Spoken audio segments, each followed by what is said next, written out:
Bonsoir à tous, j'espère que vous allez bien. Dans cette vidéo tutoriel, nous allons introduire la notion de la programmation des microcontrôleurs car suite à la dernière vidéo dont nous avions programmé, nous avions publié sur internet sur la lecture de la température avec le capteur LM335Z. L'un de mes abonnés m'a demandé de lui produire des vidéos pas à pas où je fais intervenir la programmation des microcontrôleurs. Bref, que je lui montre comment est-ce qu'on procède pour pouvoir faire la programmation des microcontrôleurs. Bien évidemment, j'utilise le logiciel de programmation Micro C Pro. Il s'agit là de la toute dernière version. Donc vous pouvez vous procurer un peu partout là en ligne. D'accord. Donc nous allons éditer le code dans Micro C Pro. Ensuite, nous allons ouvrir le logiciel de simulation Proteus pour pouvoir simuler le comportement. Donc là, il s'agit bien évidemment de la dernière version de Proteus 8.15. Donc une fois le programme rédigé sur Micro C Pro, nous allons importer le point .exe, donc le point .x, le code exécutable dans l'environnement de Proteus pour pouvoir simuler et voir le comportement. Donc lorsque vous lancez Micro C Pro pour une toute première fois, vous allez sans doute tomber sur cette page d'accueil. Il s'agit là du home page. Donc vous pouvez décider de masquer cette page ou de ne pas la masquer. Et puis vous avez en haut les onglets, tout comme nous avions sur AutoCAD et les autres logiciels de programmation, à savoir Proteus et plein d'autres Mitsubishi. Et là, vous pouvez pivoter là et puis voir le bon fonctionnement. Donc je ne vais pas vous attarder sur le fait de vous présenter tous ces différents onglets là, car si vous parcourez un peu avec la souris sur chaque onglet, ça va vous donner plus de détails et plus d'informations, et à partir de là vous pouvez faire un choix ou bien décider de ce que vous voulez faire. Donc lorsque Micro C Pro est déjà ouvert, la toute première chose à faire, c'est de créer un tout nouveau projet. Donc vous pouvez venir ici créer un tout nouveau projet, ou bien vous venez sur Project, ensuite vous dites New Project. Lorsque le wizard va s'ouvrir, là nous allons remplir quelques petites informations. Donc nous allons créer un fichier standard. Donc je vais dire Next. Là nous allons donner le nom du projet. Donc nous pouvons dire par exemple test 1. Donc je vais appeler le nom du projet la test 1. Ensuite vous allez spécifier l'emplacement où vous voulez enregistrer le projet. Disons par exemple que nous voulons garder sur le bureau, et une fois sur le bureau, je vais créer un tout nouveau dossier. D'accord, là ce n'est pas possible de créer un tout nouveau dossier là. D'accord, je vais aller sur desktop. D'accord, sur desktop, je vais créer un tout nouveau dossier que je vais appeler test programmation microcontrôleur. D'accord, je pense là. Donc je vais taper F2 pour renommer. Donc je vais dire test programmation. Ok. Donc je vais dire, disons par exemple PIC. D'accord. Donc voilà le nom du répertoire sur lequel nous voulons mettre. Ensuite je vais dire OK. Donc voilà le chemin. Par la même occasion, vous allez choisir le type de microcontrôleur que vous voulez utiliser. Donc comme vous connaissez trivialement le PIC académique, le 16F84A, vous n'avez plus qu'à cliquer là et puis vous parcourez dans la liste, vous choisissez le PIC qui vous intéresse. Donc nous allons prendre un PIC académique, peut-être un PIC 16F84A. Donc vous n'avez plus qu'à parcourir là jusqu'à un moment donné, vous allez tomber sur le fichier. Donc vous avez les PIC 16C, ce sont des PIC qui sont reprogrammables, qui sont programmables une fois, donc on ne peut plus effacer. Donc nous allons chercher un PIC 16F. Donc il n'y a pas possibilité de taper le nom directement et tomber dessus. Donc nous n'allons que pivoter comme ça jusqu'à tomber là-dessus. Donc je vais tourner la molette de la souris. PIC 16F 1000 quelque chose. D'accord, ça prend un peu le temps. 18F. D'accord, donc ça va prendre un peu le temps sûrement. Je suis allé très vite. D'accord, lorsque vous allez prendre le temps pour fouiller, à un moment donné, vous allez tomber là sur ça. D'accord, 16C. Donc ça prend un peu le temps pour tomber. 16F. D'accord. 16C. Donc ça prend un peu le temps. 12F. 16C quelque chose.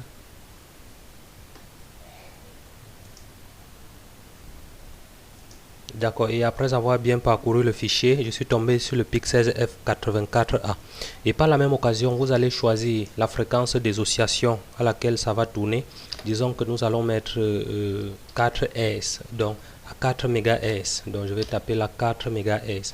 Et par la suite, nous allons cliquer juste sur Next pour continuer. Donc il voit un paramètre là, donc il voit que j'ai mis l'espace là, donc ce n'est pas bon. Donc vous pouvez mettre un tiret de 8 ou un underscore. Donc disons par exemple test pic 16F84A 84A. Donc c'est ça le nom. Donc lorsque nous allons valider maintenant, ça va aller. D'accord. Là tout est bien. Vous laissez les paramètres ainsi et puis vous cliquez sur finish. Et là maintenant le wizard sera prêt pour vous débuter un tout nouveau projet. Donc vous voyez là le void main et puis le début et la fermeture du programme. Donc lorsque c'est déjà ainsi, vous pouvez déjà compiler pour voir le comportement. Donc lorsque vous cliquez sur compiler, il va vous demander d'abord d'enregistrer le fichier .c. Donc nous allons garder toujours dans le même répertoire. Donc là, ensuite vous allez cliquer sur OK. Donc le programme a déjà compilé et puis voilà le code qui est là. Et si vous êtes un peu curieux, vous venez dans le répertoire que nous avions créé au bureau. Vous allez vous rendre compte que ça a créé plein de petits programmes, plein de petits codes. D'accord. Et parmi lesquels il y a un point X. Donc voici le point X qui est le code que nous allons exporter dans Proteus pour pouvoir simuler. D'accord. Donc ça c'est l'élaboration du programme lorsque vous avez débuté sur Micro C Pro. D'accord. Une fois ceci terminé maintenant, il doit falloir faire des codes maintenant, donner ce que vous voulez que le programme fait. D'accord. Comme nous avions pris un 16F84, nous allons maintenant venir sur Proteus et puis nous allons commencer un tout nouveau projet. Donc je vais cliquer sur le raccourci de Schematic Capture. Ensuite je vais redimensionner la zone de travail. D'accord. Je vais cliquer sur Set Sheet Size. D'accord. Je vais dessiner sur 3 inches. 6 inches pas 3 inches. D'accord. 6 inches. Donc ceci me permet d'être plus focus lorsque je vais faire l'appel de composants. D'accord. Et ensuite je vais cliquer sur OK. Donc ça recadre un peu la zone. Donc pour le programme, nous avions pris un pic 16F84. Donc je vais appeler 16F84A. D'accord, le voilà, c'est le tout dernier. D'accord là. Et pour le bon fonctionnement du microcontrôleur du PIC, vous n'allez pas seulement câbler comme ça. Donc nous allons apporter le circuit d'association là. Vous rappelez-vous, dans le programme, nous avions mis un quartz de 4 MHz. Ça voudrait dire que la fréquence des oscillations du microcontrôleur en interne sera de 4 MHz divisé par 4. Donc voilà pourquoi par défaut ça affiche ici 1 MHz. D'accord. Par la suite, nous allons laisser comme ça. Donc je disais que vu que ce microcontrôleur n'a pas d'oscillateur interne, nous allons mettre au borne là un quartz de 4 MHz pour pouvoir piloter. Donc du coup je vais cliquer ici et je vais taper quartz. Donc vous pouvez taper le vrai nom de ça, c'est cristal. D'accord. Donc si n'affiche pas, donc je pense que c'est là cristal. D'accord, vous voyez là, lorsque vous cliquez, vous voyez l'aperçu là. Et puis lorsqu'on prend le quartz, il faut des condensateurs de déparasitage tout autour. Donc le voilà. J'aurai également besoin d'une LED de visualisation. D'accord, je peux dire une LED green, une LED verte. D'accord, là je vais prendre ça. J'aurai également besoin d'une résistance pour le pull-up. D'accord, je vais dire rest. D'accord, là c'est bon. OK. Donc je vais double-cliquer dessus, bien entendu. Là tout est terminé, c'est correct. Il doit falloir, pour le bon fonctionnement, nous allons mettre un quartz ici. Lorsque vous prenez un composant, vous tournez comme ça. Ensuite, donc si vous ne mettez pas le quartz, il ne va pas, le microcontrôleur ne va pas tourner. Bien sûr que en simulation, ça peut tourner sans le quartz, mais en pratique, ça ne va pas fonctionner normalement. Donc voilà, une fois ceci, nous allons mettre les condensateurs de déparasitage tout autour du quartz. D'accord, lorsque nous posons comme ça, nous allons relier et renvoyer tout cela au GND. Donc oui, GND, là. D'accord, là un tout petit peu. Et les valeurs de condensateur, si c'est 22 picofarad. 22 picofarad. D'accord, entrée. Ici également 22 picofarad. 22 picofarad. D'accord, là c'est bon, nous pouvons déplacer. Donc le système est déjà prêt pour pouvoir faire la simulation. Donc il y a encore une entrée là qu'il faut activer, sinon ça ne va pas tourner. Le Master Clear Reset. Donc vous voyez qu'il est actif à l'état bas. Donc pour que la carte fonctionne, il faut mettre une résistance de pull-up. Donc nous allons mettre une résistance de pull-up directement pour pouvoir tirer vers le haut et pouvoir simuler. D'accord, là c'est bon. Et par la suite, je vais mettre pull-up, je vais mettre power.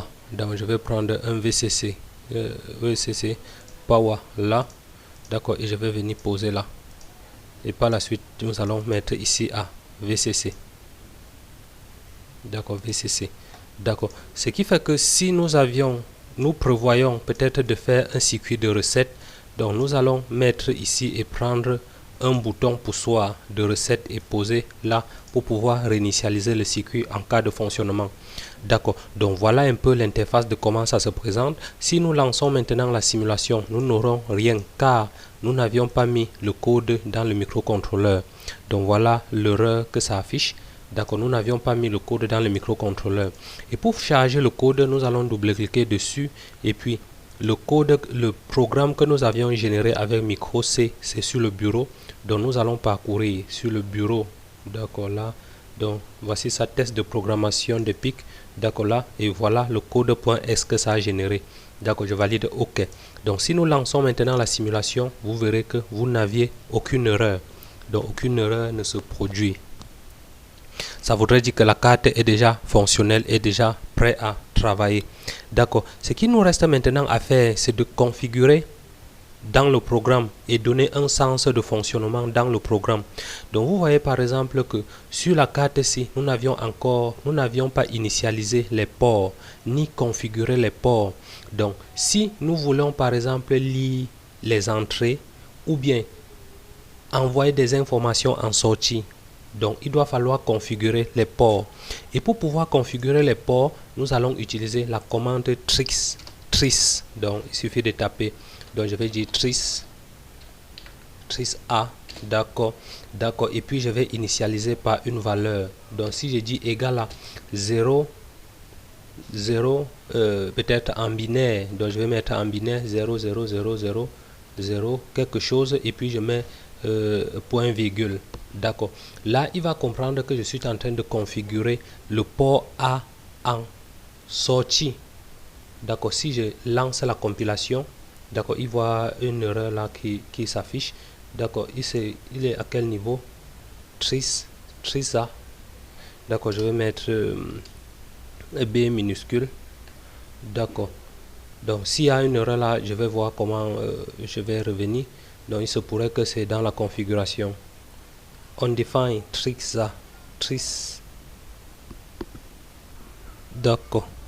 Bon, bref, lorsque ça affiche comme ça, vous n'avez pas de souci. Vous pouvez venir sur l'interface. Donc, vous tapez l'aide du microcontrôleur. Ensuite, vous tapez la commande tris.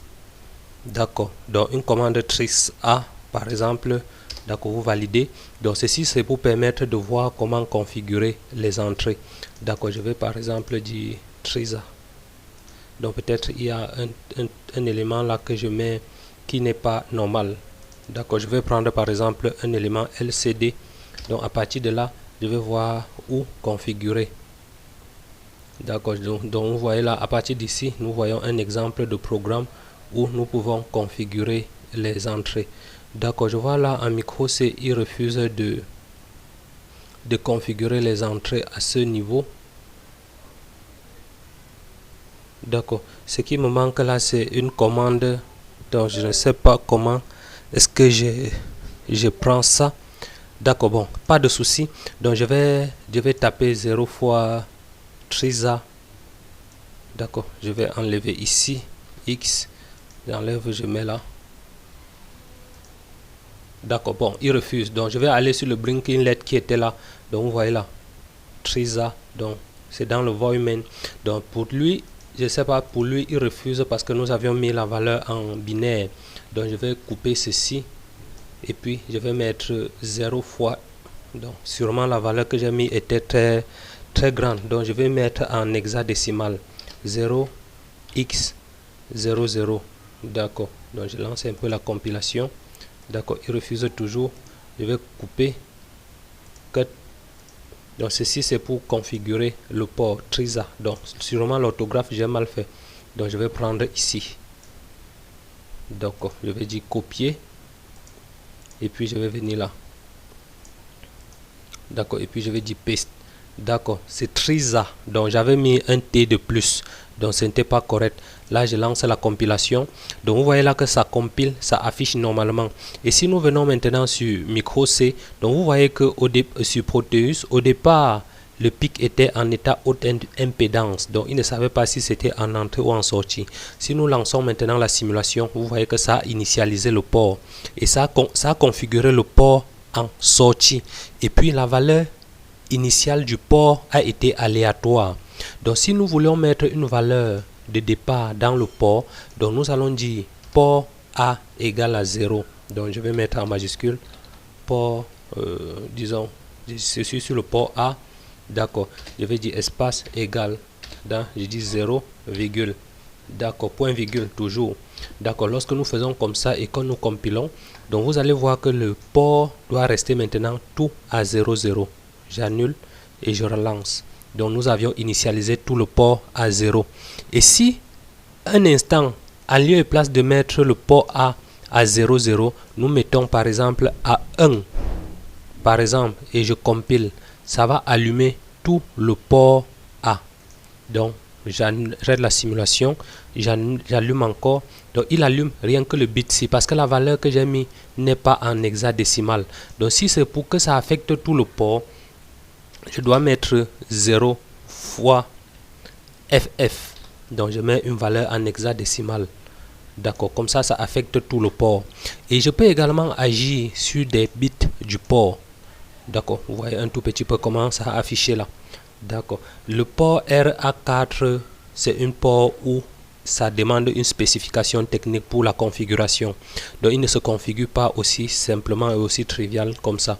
D'accord, donc une fois ceci terminé, disons par exemple que nous voulons configurer, nous voulons allumer les ports et alterner. Donc je vais mettre 0 en binaire. Donc je mets la valeur binaire, je dis 0, 0, ensuite je dis 1, 1, et puis je dis 0, 0. D'accord, c'est sur 5 bits. Et puis je lance la simulation. Vous allez voir que 2 seront allumés et 2 seront éteints. D'accord, vous voyez là, 2 allumés, 2 éteints. Donc c'est un peu comme ça que nous agissons. Et si je veux maintenant travailler sur le port B, donc il doit falloir d'abord initialiser le port B. Donc je vais copier ce petit Mitsubishi, je dis copier. D'accord, je mets un espace, là je dis entrée. D'accord, c'est un peu comme ça que ça se passe la configuration. D'accord, je vais configurer le port B également en sortie. Donc je vais mettre là B. D'accord, et puis j'initialise le port B également. B également à 0, 0. Donc je peux agir comme c'est un port qui a 8 bits. Donc je peux dire 0, 0, 0. D'accord, je pense que c'est là 8 bits. 1, 2, 3, 4, 8 bits. D'accord, là c'est bon. Je compile. Là, lorsque nous allons lancer la simulation, vous allez voir que le port B sera configuré en sortie et initialisé à 0, 0. Je stoppe et je relance. Donc vous voyez, il a été initialisé à 0, 0. Donc un peu les gars, c'est un peu comme ça que vous pouvez faire pour pouvoir débuter un petit programme sur micro C. Et tenez par exemple, si maintenant nous voulons faire clignoter sur le port, une fois ceci configuré comme ça, nous allons maintenant utiliser des boucles pour pouvoir tourner en permanence. D'accord, il s'agit là bien évidemment de faire tourner, allumer, on éteint, allumer, on éteint. Donc voilà la commande pour éteindre. D'accord, pour faire la pause. Donc je vais copier ça, je viens ici. Donc une fois configuré comme ça, donc je peux dire, donc je vais coller là. D'accord, ça c'est pour faire une pause. Donc je peux dire une pause de 5 secondes. D'accord, 5 secondes. D'accord, et je vais allumer. D'accord, je copie ça. CTRL C. Je viens, je mets là. D'accord, et puis je mets là. CTRL V. Donc vous allez voir un peu ce que je vais essayer de faire. Je vais entrer dans une boucle for qui va tourner en permanence. Donc je vais dire for. Je vais dire for. Donc j'ouvre les parenthèses. Donc je suis dans l'obscurité, j'essaie au max. de faire en sorte que vous puissiez bien voir ce que nous voulons faire. D'accord, j'entre dans une boucle for ainsi. D'accord, lorsque je suis là, je vais éteindre d'abord le port. Donc je mets tout le port à 00. Je fais une pause de 500 millisecondes. Après, je vais mettre tout le port à 11. 1, 2, 3, 4, 5, 6, 7, 8. Donc j'allume tout le port. Et par la suite, je fais une pause encore. Je fais copier. Et puis je reviens ici. Je dis CTRL V. D'accord.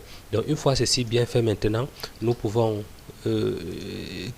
nettoyer le schéma et puis mettre ça un peu bien.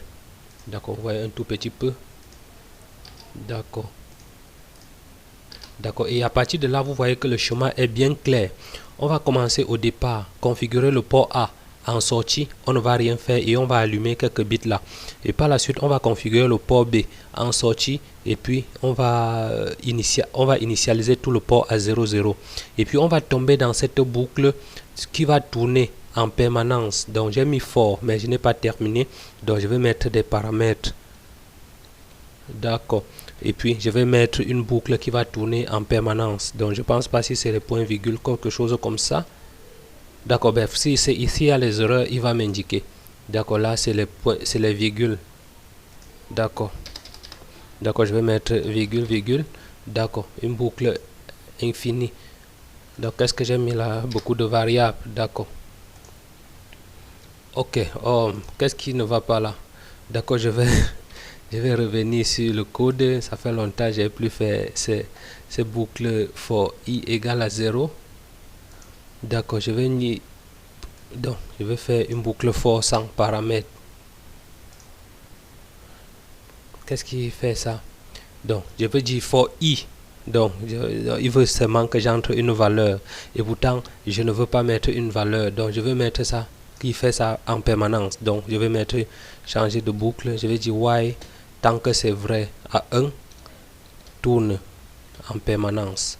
Tant que cette commande est vraie, il faut boucler en permanence. Donc nous avions plusieurs possibilités. D'accord, vu que cet enregistrement c'est un enregistrement que je n'avais pas prévu, donc voilà, je boucle en permanence. D'accord, je vais revenir maintenant sur la simulation. Nous allons arrêter. D'après ce que nous avions fait sur le programme, le port ci va passer le temps à clignoter car l'autre là va rester ainsi. Donc je lance là. D'accord, donc vous voyez là comment il clignote, il allume, il éteint, il allume, il éteint. Donc et si je veux que ça allume beaucoup un peu plus rapidement, en lieu et place de laisser ici à 500, donc je peux dire 100. Et ensuite je vais dire ici également 100. D'accord, je compile. D'accord, je viens sur la simulation, je lance encore à nouveau. D'accord, vous voyez là comment il est en train de compiler. Et si maintenant nous venons sur les différents bits de ce microcontrôleur et puis nous alternons, disons par exemple que je mets là 1 1 et puis je viens ici, je mets 0 0. D'accord, donc apparemment j'avais mis beaucoup de bits, 2 4 6 8, donc il y avait un bit de plus. D'accord, d'accord, vous voyez un peu comme ça, il va passer le temps à alterner, faire des jeux et jouer un peu avec des valeurs. D'accord, je compile encore à nouveau. Donc n'ayez pas peur, même si on fait des erreurs, on peut toujours venir corriger. Donc vous voyez un peu comment c'est en train de clignoter. Il passe le temps à s'amuser sur des différents bits. Et là on peut entrer dans une boucle for où on peut faire tourner en permanence. Tout à l'heure nous étions en train de vouloir faire la boucle for et puis vous voyez que ça me perturbait un tout petit peu. Tout est dans le logiciel. Donc si je tape F1 par exemple sur le clavier, F1 ça va m'ouvrir l'aide. Et une fois l'aide ouverte, donc vu que je voulais essayer tout à l'heure la boucle for, il suffit juste de taper for. Une fois ouvert, je vais double-cliquer dessus et à partir de là, donc vous voyez là, c'est ça que je voulais faire tout à l'heure. Donc si je dis copier, donc vous voyez là, donc ça c'est une boucle pour l'infini. Donc il va tourner en permanence. D'accord, si je veux que ça fait un certain nombre de fois, à partir de là, vous voyez comment tout se joue. Donc toutes les commandes là sont là. Bon bref les gars, cette vidéo c'était juste une petite présentation au logiciel de simulation Micro C Pro et puis Proteus. D'accord, donc nous allons entrer dans les détails lorsque je vais préparer juste un petit projet pour voir comment débuter avec vos la programmation des microcontrôleurs pour pouvoir faire des petites simulations. Bon, bref, nous ne sommes pas là pour faire des programmations assez tellement solides, car à partir de l'interface de programmation, nous avions plusieurs choses qui vont nous permettre de faire des choses beaucoup plus rapidement. Donc les gars, je vais arrêter ici. Si vous avez des questions, n'hésitez surtout pas à me les poser dans la description. Et si vous êtes nouveau, abonnez-vous à la chaîne, activez la cloche de notification pour ne plus rater des prochains tutos. Donc vous voyez bien évidemment que vous pouvez venir ici. Si en lieu et place de laisser comme ça, vous arrêtez la simulation et puis vous mettez bien sûr une lettre là de limitation de courant, et par la suite vous mettez une lettre à nouveau. Donc vous allez voir que ça va passer le temps à clignoter. D'accord, je vais mettre GND là. D'accord, là. Et bien sûr, cette valeur de résistance doit être de 220 ohms. 220 ohms, là j'ai mis trop. D'accord, là 220 ohms. D'accord, là c'est bon. Et puis, pour pouvoir faire le recette de ce circuit, il doit falloir mettre un bouton de recette là. Donc je vais cliquer là et puis je vais dire button. D'accord, une fois ouvert, je vais double-cliquer, je vais fermer, je vais prendre et puis je vais roter. Et par la suite, je vais venir coller là. D'accord, bon, bref, ça me pose mal. D'accord, et par la suite, je vais faire roter ceci. D'accord, et par la suite, je connecte comme ça. Et puis, je vais prendre le GND.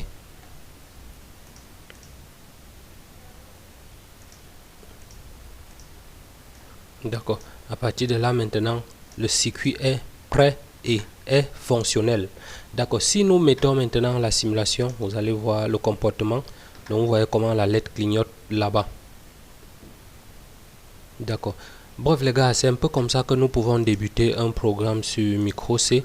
Nous allons prévoir un tutoriel en bonne et due forme et puis nous allons voir comment dessiner cela proprement dans un prochain tuto. Donc si vous avez des questions, n'hésitez surtout pas à me les poser dans la description une fois de plus. Et si vous êtes nouveau, abonnez-vous à la chaîne et activez la cloche de notification pour ne plus rater des prochains tutos. Sur ce, je vais vous donner rendez-vous dans un prochain tuto.